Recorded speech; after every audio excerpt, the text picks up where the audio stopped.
Now that I've reviewed the main game, the link to that video is in the description if you missed it, I want to talk about a few of the expansion packs for Dragon Age Origins. Let's start with the main one, Awakening.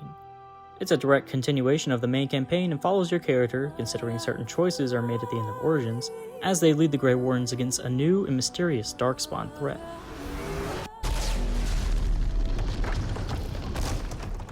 The basic premise is that the Darkspawn are attacking with more coordination even though there isn't an archdemon to lead them, so your task is to find out why this is happening and stop them at all costs.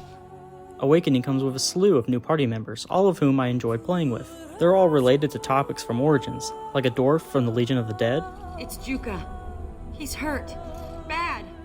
A runaway mage from the Circle Tower. Being a warden is almost tolerable. It's a pleasant stroll through the park with Darkspawn. And even a familiar face. Anyway, can I have a pony? I really enjoyed the banter between party members, and all of their personal stories were fun to complete too. I swear I saw you pick up a handful of dirt and snip it back there. I didn't. The environments in Awakening definitely received a tune-up in comparison to Origins. There's a single Dwarven ruin that outclasses all of the ruins from the base game when it comes to level design. The areas seem to have been made with a higher level of care than before, and I enjoyed exploring all of them.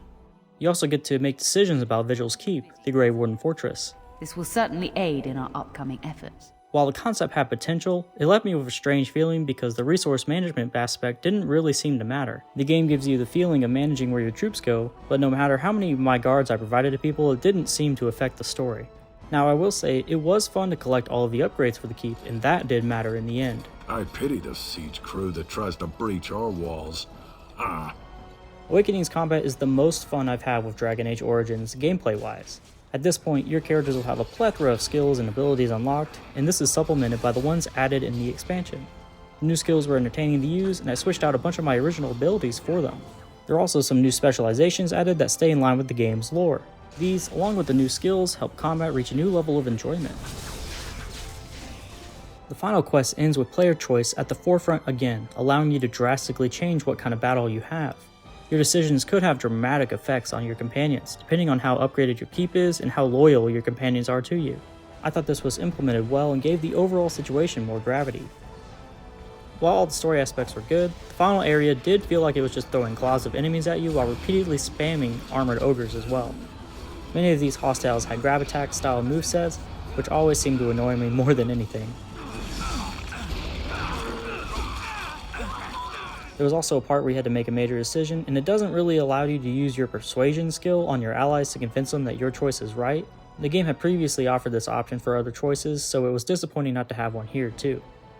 While I did enjoy my time of Awakening, I did face one major issue.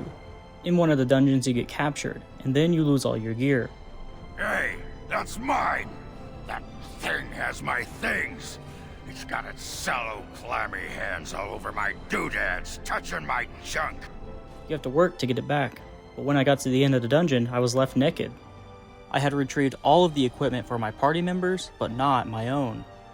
Due to a glitch, my weapons and armor, including Duncan's sword, were gone forever. This left me fighting my way through Darkspawn and even some smaller dragons in my underwear.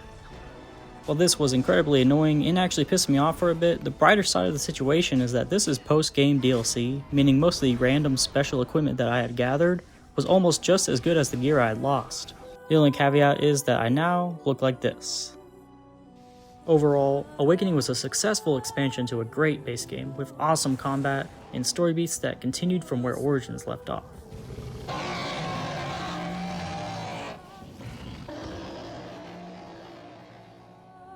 Now I want to talk about Golems of Amgarrak. It essentially provided a single new area of playable content that's separate from the other campaigns. It only takes an hour or two to beat, and I had a good time with it. It revolves around a Dwarven ruin where you can traverse different magical planes, all of which will unlock different doors, loot, and enemies. How is it I can see this but not touch it? The story is about saving a dwarf's brother, as well as finding the secrets of the ruin. I won't spoil it, but it's similar to what happened with golems in the main campaign, and deals with how creating them usually leads to bad outcomes. The overall atmosphere of the added area feels sinister, and the ruin itself was pretty well designed. The final boss was also unique to this DLC, which was a plus. One part I didn't actually like was the ending cutscene. They try to pull this whole, but wait, there's more, type of ending, and it just comes off feeling really cheesy. Another issue I had with this DLC was the reusing of assets from the main game. You travel through a familiar path on the deep roads to get to Amgarrak, but this time you take a slight turn and enter the ruins from a different door that you passed while searching for Branka. Even with these small issues, I do think the DLC is worth checking out at least once. This magic, this light. I can't even touch him. Moving on to Witch Hunt, it's a campaign that takes you to some familiar places while you're trying to track down Morgan. The quest takes place after the events of Origins, and you get 2 new companions to travel with. The first of which I thought was rather stale and stiff initially, however they improved tremendously when the second companion came along, and I thought they had some great dialogue and chemistry. This DLC contains a few new areas rather than just one. This time you get to travel to a new Dwarven and Elven ruin. The Dwarven one was well designed and I liked how open the cave was overhead. The Elven ruin felt extremely similar to the ruins from Origins, uses the same tile set, but at least it isn't an exact copy of the main game area. Witch Hunt's best moments come at the end. The story sets up some events for future Dragon Age games, but also gives a bit of closure to Morgan and the Warden. I thought it was written well, and it was nice to see a part of what Morgan's plan was following the battle against the Archdemon. The main issue I had with the Amgarrak and Witch Hunt expansions was the reusing of previous areas for different purposes. I already mentioned it with Amgarrak, but with Witch Hunt you actually go back to the Dragonbone Waste from the Awakening expansion. The developers essentially just took this area from Awakening, changed the enemies, and changed some of the interior as well. I honestly felt like it was a little bit lazy on their part, but there's no telling how much time or resources they had to create these expansions.